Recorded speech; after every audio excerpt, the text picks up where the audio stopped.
Bonjour, bienvenue à chacune, à chacun. Merci de votre présence ce matin. J'espère que vous allez bien. J'espère que vous avez passé une bonne semaine. On va chanter quelques chants ensemble. Il est le roi de gloire. Qui brise le pouvoir du mal de la mort, qui aime d'un amour si puissant, si fort, c'est le roi de gloire. Il est le roi des rois. Qui secoue la terre par un saint tonnerre, qui nous émerveille par tant de mystères. C'est le roi de gloire, il est le roi des rois. Quelle grâce incomparable, quel amour infini, que tu aies pris ma croix, que tu sois mort pour moi. Tu as payé le prix pour qu'enfin je sois libre. Oh, oh, Jésus, je te chante pour ce que tu as fait. Qui ramène la paix dans la confusion, change les orphelins en fils et en filles. C'est le roi de gloire, il est le roi des rois. Qui règne sur les peuples dans la vérité, brille comme le soleil de tout son éclat. C'est le roi de gloire, il est le roi des rois. Quelle grâce incomparable, quel amour infini, que tu aies pris ma place, que tu sois mort pour moi. Tu as payé le prix pour qu'enfin je sois libre. Oh, oh, Jésus, je te chante pour ce que tu as fait. Digne est l'agneau immolé, digne est le roi vainqueur sur la mort. Digne est l'agneau immolé, digne est le roi vainqueur sur la mort. Digne est l'agneau immolé, digne est le roi vainqueur sur la mort. Digne est l'agneau immolé, digne est le roi vainqueur sur la mort. Quelle grâce incomparable, quel amour infini, que tu aies pris ma place, que tu sois mort pour moi. Tu as payé le prix pour qu'enfin je sois libre. Oh, oh, Jésus, je te chante pour ce que tu as fait. Quelle grâce incomparable, quel amour infini, que tu aies pris ma place, que tu sois mort pour moi. Tu as payé le prix pour qu'enfin je sois libre. Oh, oh, oh, Jésus, je te chante pour ce que tu as fait. Jésus, je te chante pour ce que tu as fait.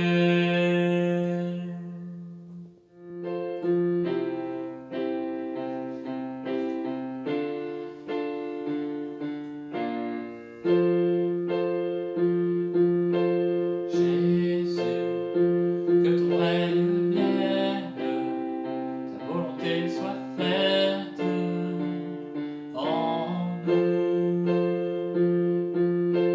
Jésus,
Roi des cieux, viens en nous, que ta gloire brille comme en plein midi. Roi des cieux, descends.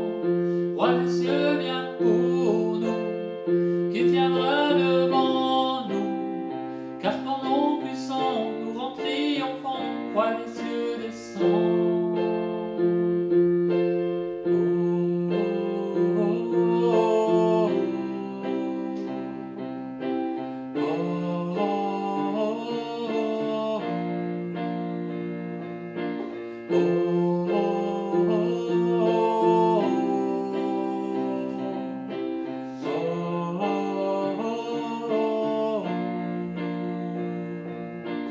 Roi des cieux, descends. Roi des cieux, descends.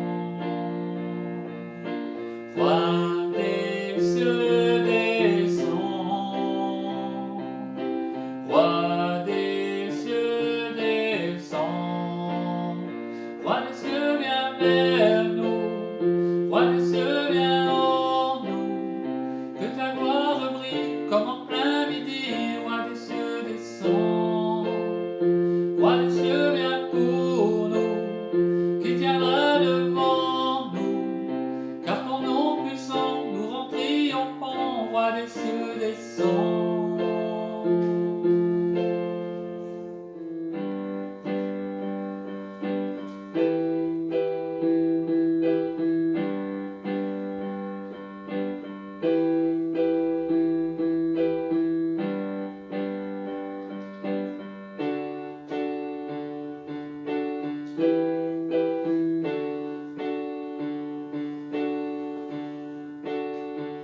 J'ai été brisé, vidé sans espoir.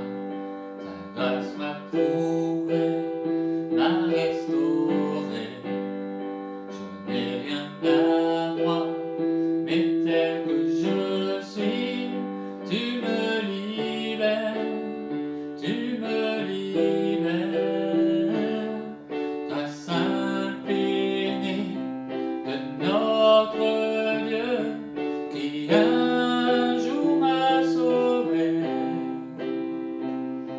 J'allais errant de lieu en lieu, quand tu m'as retrouvé. Et maintenant je vois l'amour, la grâce dans tes yeux, donnant ta vie pour moi, me ramenant de la mort à la vie. Tu prends nos échecs, tu prends nos faiblesses, tu places ton trésor dans des vases d'argile. Au mon cœur, Père, je veux te servir, pour que tout soit ta vie en moi. Grâce infinie de notre Dieu, qui un jour m'a sauvé. J'allais errant de lieu en lieu, quand tu m'as retrouvé. Et maintenant je vois l'amour, la grâce dans tes yeux, donnant ta vie pour moi, me ramenant de la mort à la vie. Et maintenant je vois l'amour, la grâce dans tes yeux, donnant ta vie pour moi, me ramenant de la mort à la vie. Grâce infinie de notre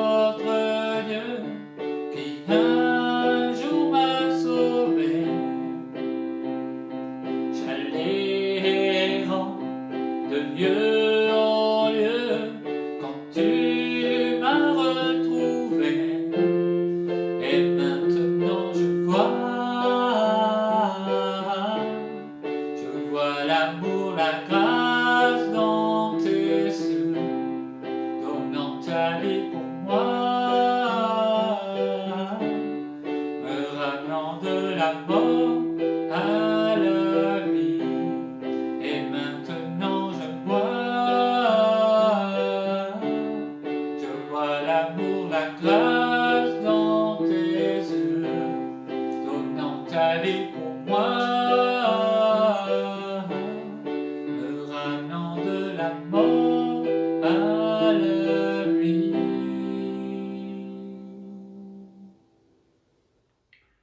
Bonjour à tous et à toutes et bienvenue sur la chaîne YouTube ECL Église Cavaillon-Luberon. On est très heureux de vous retrouver. C'est vrai que pendant encore quelques temps, nous ne pouvons pas exercer nos célébrations en présentiel puisque nous sommes à nouveau en confinement. Mais cela ne nous empêche pas de nous retrouver ensemble via cette chaîne pour ensemble partager le message de Jésus-Christ et aussi pour pouvoir le louer, l'adorer ensemble. Alors, je voudrais sans plus attendre partager avec vous ce matin cette pensée et je vais faire un rapide résumé pour ceux et celles qui, en présentiel ces derniers dimanches, n'ont pas pu écouter ces messages. Nous sommes sur une série de messages qui s'intitule « Entretenons-nous sur l'onction ». Qu'est-ce que l'onction biblique?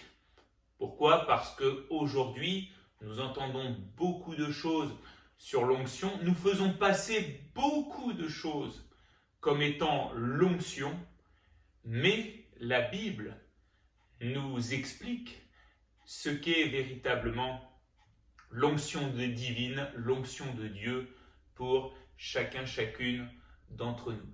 C'est vrai qu'aujourd'hui, nous confondons beaucoup l'onction biblique avec une atmosphère.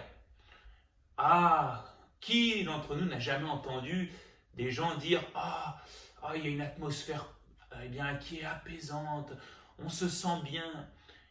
Et on dit « il y a l'onction ». Pourtant, dans ce monde, que vous alliez dans différents endroits, vous pouvez retrouver une onction apaisante. Mais cela ne veut pas dire que c'est l'onction. L'onction ne doit pas être confondue avec l'atmosphère. On peut dire aussi aujourd'hui que certains vous diront « l'onction c'est une ambiance. Il y a eu un bon moment. On s'est régalé, on s'est fait du bien. Les musiciens ont bien joué. Il y a eu un bon discours. On se sent bien. Il y a une bonne ambiance et c'est l'onction. » Et laissez-moi vous dire que l'onction n'est pas non plus une ambiance, puisque nous voyons que dans un concert quelconque ou dans différentes activités que nous pouvons voir ici-bas sur cette terre, il y a des fois aussi une très bonne ambiance et ce n'est pas l'onction. L'onction ne doit donc pas être confondue avec une ambiance. Ou alors des fois on peut appeler nos propres ressentis l'onction. J'ai ressenti quelque chose de particulier. C'est l'onction. Laissez-moi vous dire que là aussi, nous nous trompons. L'onction n'est pas un ressenti. L'onction n'est pas non plus un zèle. Il est vrai que quelqu'un qui est bouillant, qui est plein d'ardeur, on se dit « il a l'onction ». Même pour les choses de Dieu, il a l'onction. Et pourtant, nous voyons dans ce monde que bien des hommes et des femmes ont un zèle, une motivation pour ce qu'ils entreprennent, pour leurs activités, pour leur travail, mais ce n'est pas une onction. L'onction n'est pas à confondre avec un zèle. L'onction n'est même pas à confondre avec des miracles, et c'est ce que nous allons voir dans quelques minutes, j'en dis pas plus. Ce n'est pas parce que quelqu'un fait des miracles que forcément il y a l'onction. Et puis l'onction n'est pas aussi une bonne aura. Ce n'est pas parce que quelqu'un sait bien parler, sait tenir de beaux discours, que forcément il y a l'onction. En tout cas, l'apôtre Pierre et bien d'autres qui parlaient dans la Bible de la part de Jésus-Christ n'avaient pas forcément une bonne aura, n'avaient pas forcément une belle manière de parler, bien au contraire, mais pourtant quelque chose de différent était là, la présence de Jésus. Alors, l'onction, pour résumer, qu'est-ce que c'est? C'est la présence de Jésus. Quand nous lui donnons notre vie, notre cœur, quand nous nous détournons du mal et que nous décidons de marcher avec lui, la Bible nous dit que sa présence vient en nous par son esprit. Et à ce moment, il y a une qualité de vie qui est différente. Il y a une manière de vivre qui est différente. Il y a une manière de penser, une mentalité qui est complètement différente. Et j'ose le dire, ça se voit. L'onction, c'est la présence de Jésus en nous qui nous amène à un changement de vie, à une transformation de vie.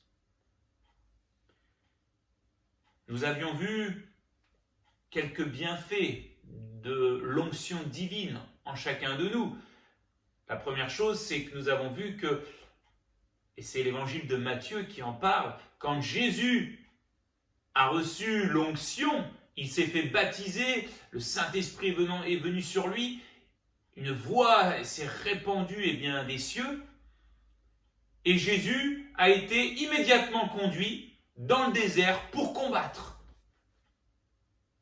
L'onction a comme bienfait de ne pas nous laisser prendre, nous laisser attraper dans le combat spirituel que nous menons dans nos vies, mais il nous permet de pouvoir tenir bon et de pouvoir remporter des victoires.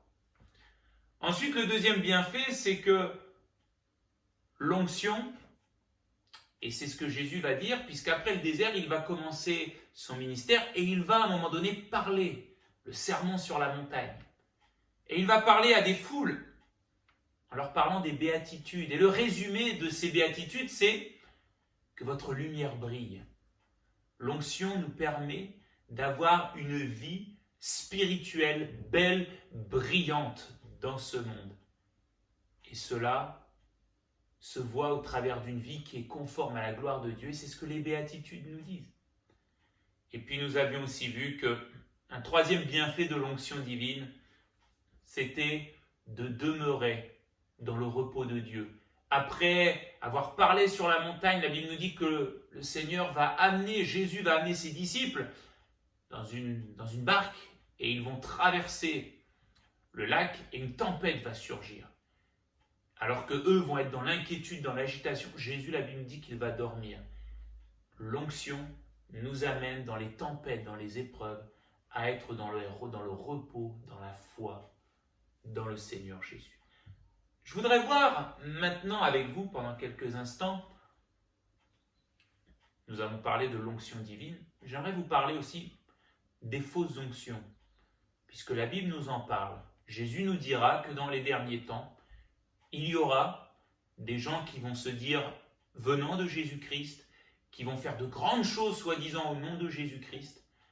Mais la Bible nous dit que tout cela est faux. Il y a donc une fausse onction divine et nous devons être tenus au courant, mis en garde pour faire attention et de ne pas nous laisser avoir. Je vous lis ce texte dans Matthieu, chapitre 7, versets 13 à 23. Il est écrit ceci: « Entrez par la porte étroite, car large est la porte, spacieux est le chemin qui mène à la perdition. Et il y en a beaucoup qui entrent par là.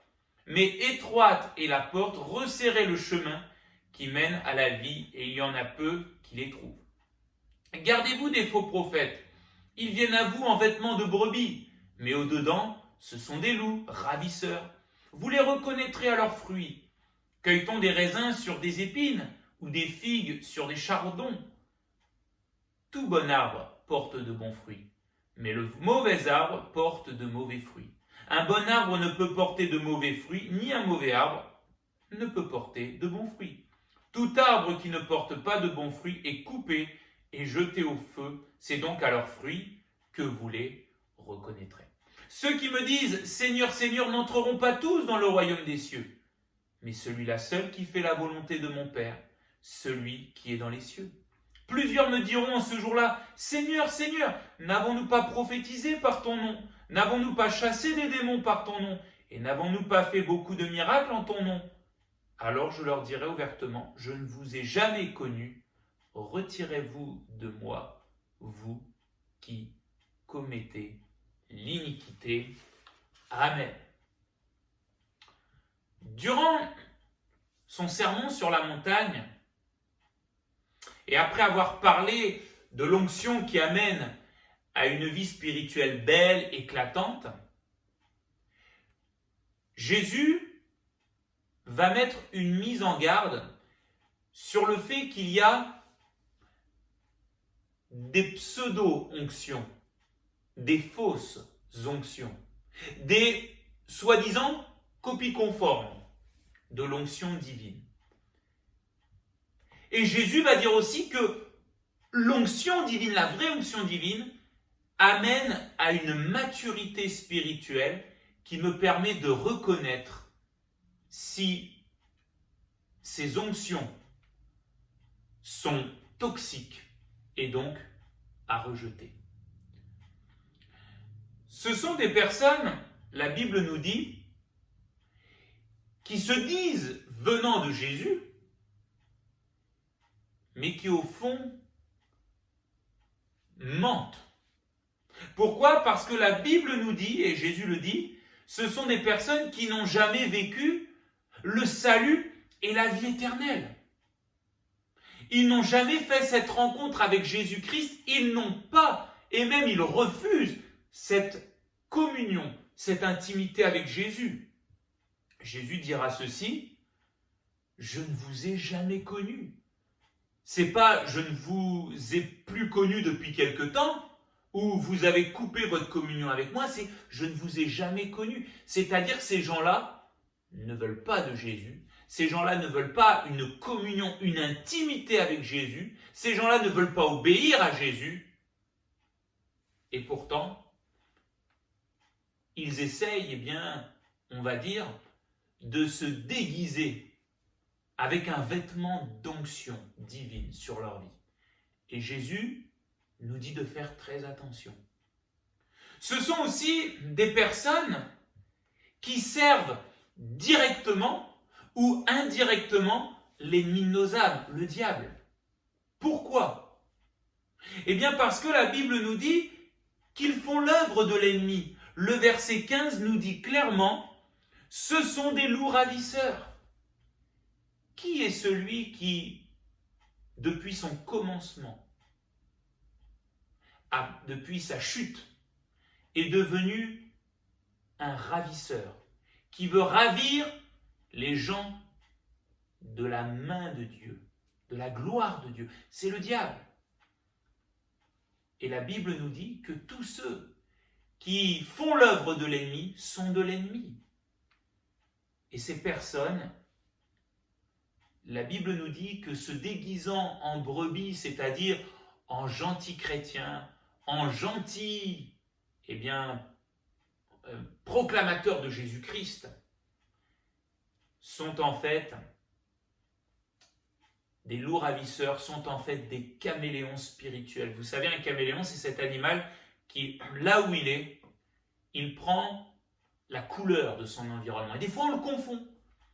Mais si vous vous approchez, un caméléon, même s'il prend la couleur, ne sera jamais une pierre, ne sera jamais une branche, ne sera jamais une feuille, ça reste un caméléon. Et l'onction divine, pour chacun de nous, nous permet, même si ce sont des vrais caméléons spirituels, l'onction divine nous permet de reconnaître et de dire non, là, il y a quelque chose qui n'est pas à la gloire du Seigneur.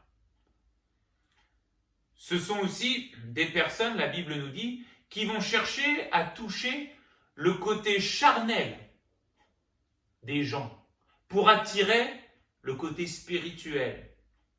J'en profite pour dire que Jésus, il vient toucher notre être spirituel et notre vie vient à lui. Mais eux, ils ne peuvent pas toucher directement le côté spirituel. Alors ils vont chercher à attirer le côté charnel et de faire tomber bien et bien des gens dans le panneau. Ils vont faire tant de miracles, comme prophétiser, chasser des démons, guérir. J'en profite pour vous dire, faisons attention.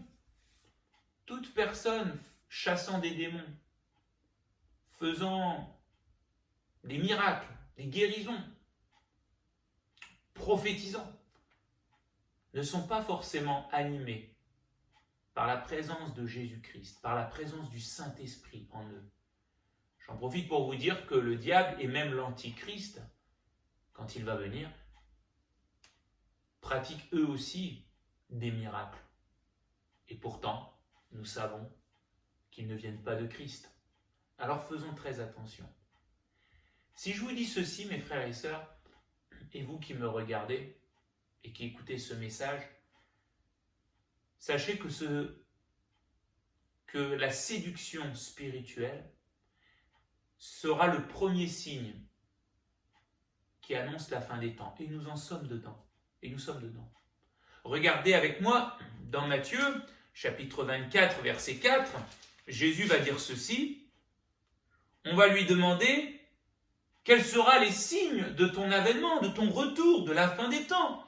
Jésus leur répondit, prenez garde que personne ne vous séduise, car plusieurs viendront sous mon nom, disant, c'est moi qui suis le Christ, et ils séduiront beaucoup de gens.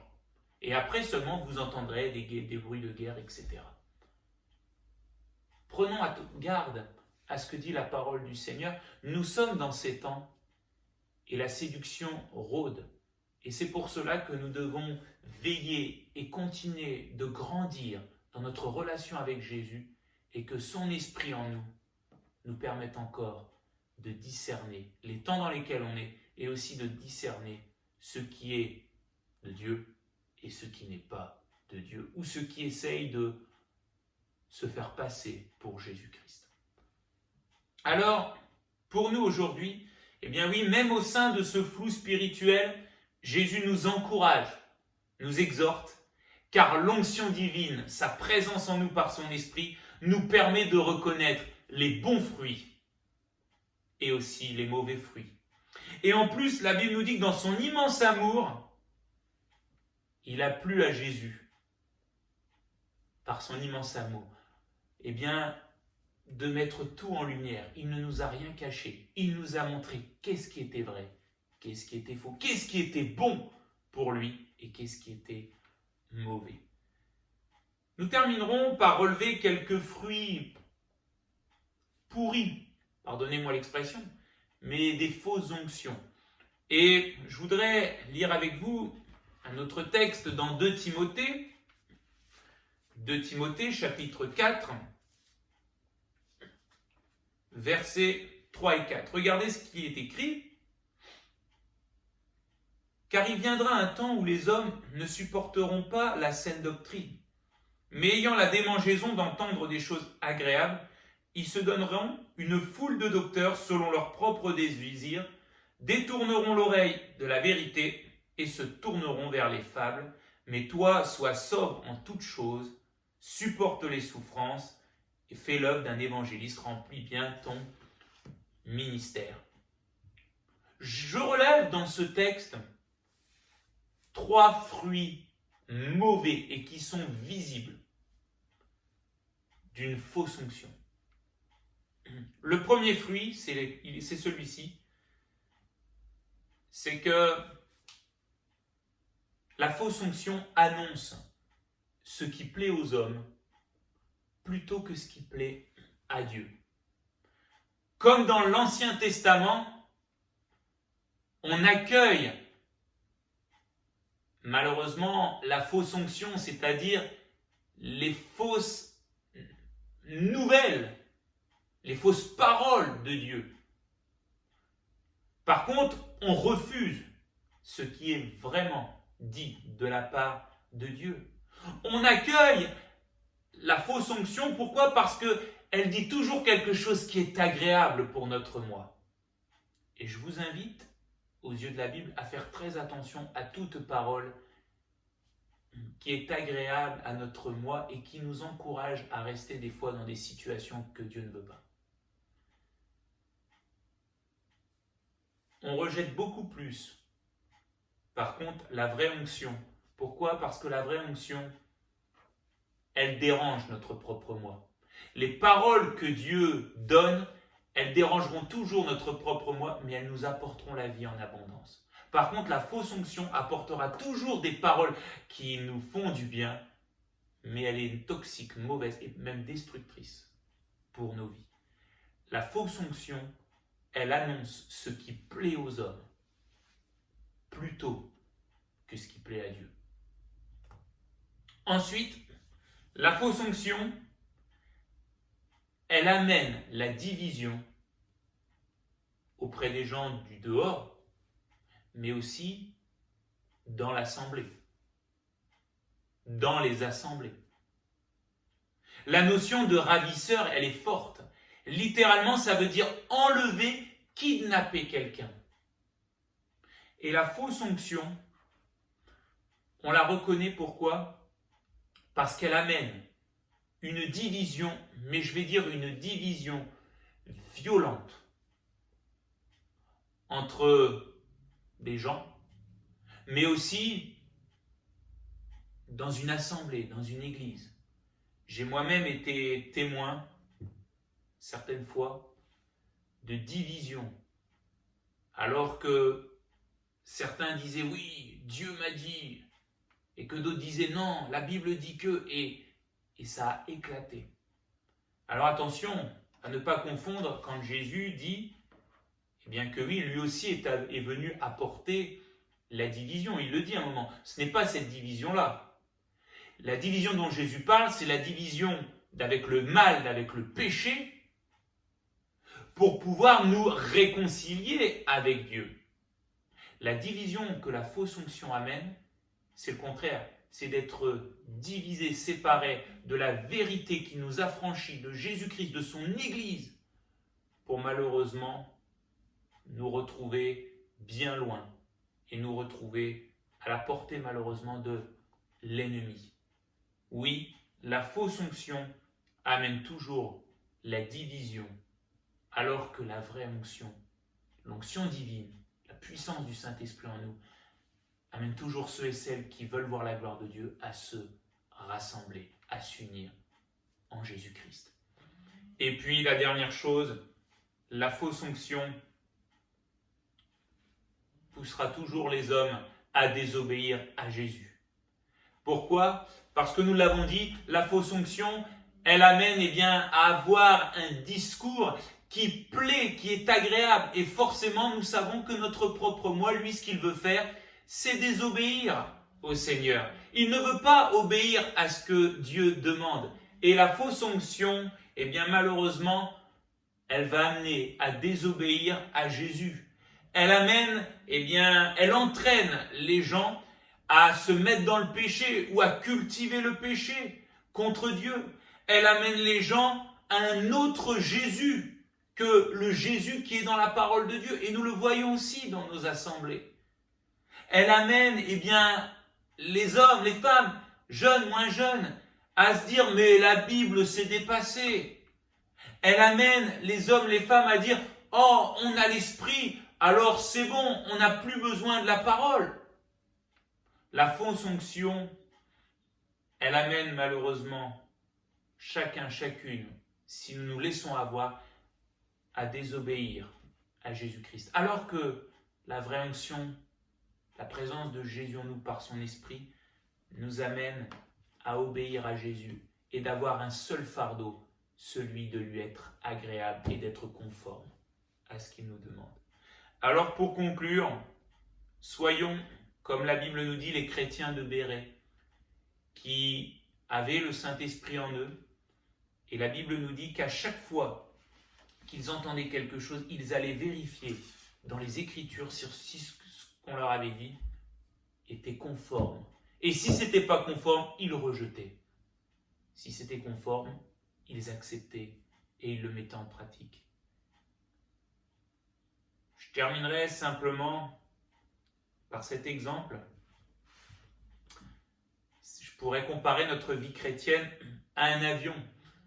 Un avion, il a besoin de 3 choses. Un moteur pour pouvoir avancer, mais aussi pour ne pas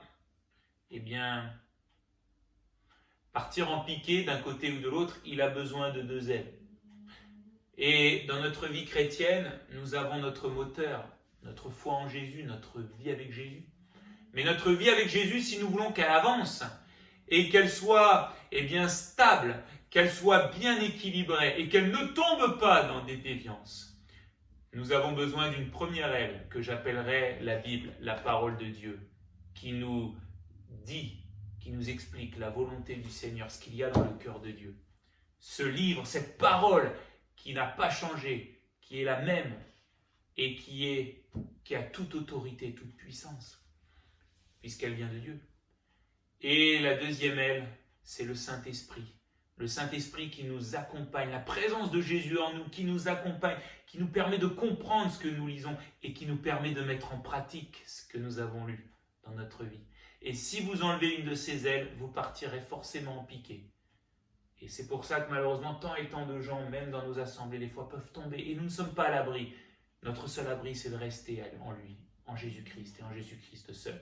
Si je mets la Bible de côté en disant « je ne vis que par l'Esprit », alors je ferai dire à l'Esprit, malheureusement, ce que je veux. Et cela m'entraînera dans pas mal de déviance. Si par contre je dis « je ne veux pas de l'Esprit » et que j'ai la Bible et je ne veux que la Bible, malheureusement j'arriverai à un temps où la Bible ne sera plus peut-être même qu'un vulgaire livre, ou alors j'interpréterai la Bible comme je le veux. Deux dangers. Et c'est pour cela qu'il est bon de pouvoir, garder notre foi dans le Seigneur, d'être attaché à sa parole, d'être attaché à son esprit, pour pouvoir mener une vie dans cette onction divine qui est agréable au Seigneur et qui portera du fruit, et de éviter, et de ne pas nous laisser avoir par des fausses onctions, des pseudo-onctions, de les sentir, de les voir et de les rejeter pour pouvoir vivre à la volonté du Seigneur Jésus-Christ. Que ces paroles nous fassent du bien et que ces paroles nous encouragent dans ces temps troubles et dans ces temps de séduction spirituelle dans lesquels nous sommes. Est-ce qu'on peut prier quelques instants? Seigneur Jésus, je te remercie pour ta parole et je te remercie pour ce que tu nous enseignes. C'est vrai que Seigneur, nous voulons revenir à l'essentiel. Nous sommes à nouveau dans un temps de confinement et nous voulons revenir à nouveau à l'essentiel. Et Seigneur, je prie pour que chacun d'entre nous, que nous puissions encore fléchir de tout notre cœur devant toi. Et que Seigneur Jésus, nous puissions encore accueillir ta parole et ta présence en nous. Que nous puissions accueillir ta parole et ton esprit en nous, et que nous puissions vivre une vie chrétienne à ta gloire, et que Seigneur Jésus, tout ce qui est mauvais, tout ce qui, Seigneur Jésus, la Bible nous dit, tout ce qui est une fausse onction qui porte du mauvais fruit, que nous puissions, Seigneur Jésus, reconnaître cela et le rejeter de notre vie. Je prie pour des personnes qui peut-être sont tombées dans des fausses onctions, qui sont tombées peut-être dans des séductions. Parce que Seigneur, je sais, je le crois de tout mon cœur, que tu es celui qui relève, que tu es celui qui délivre, que tu es celui qui arrache quand nous sommes, qui nous arrache du danger quand nous sommes tombés. Alors, Seigneur Jésus, je te prie pour que, Seigneur, s'il y a des personnes dans cette situation-là, qu'ils puissent revenir à toi de tout leur cœur, te demander pardon, et tu es celui qui va les en sortir pour la gloire, l'honneur de ton nom. Nous te prions, Seigneur, aussi pour ces temps de confinement, te demandant, Seigneur, que chacun, chacune puisse continuer de grandir en toi, avec toi. Et nous te disons encore, Seigneur, merci, parce que ta parole nous dit que les souffrances de ce monde ne sont rien comparées à la gloire à venir. Alors nous voulons continuer d'avancer, les yeux fixés sur toi. Merci pour tout, Jésus. Amen. Amen. Voilà, soyez bénis. Nous nous retrouverons très vite pour de nouveaux temps via notre chaîne YouTube. Continuons de rester attachés au Seigneur, de grandir dans notre relation avec lui. Si vous avez besoin de nous contacter, n'hésitez pas, notre numéro est le 06 25 40 70 34.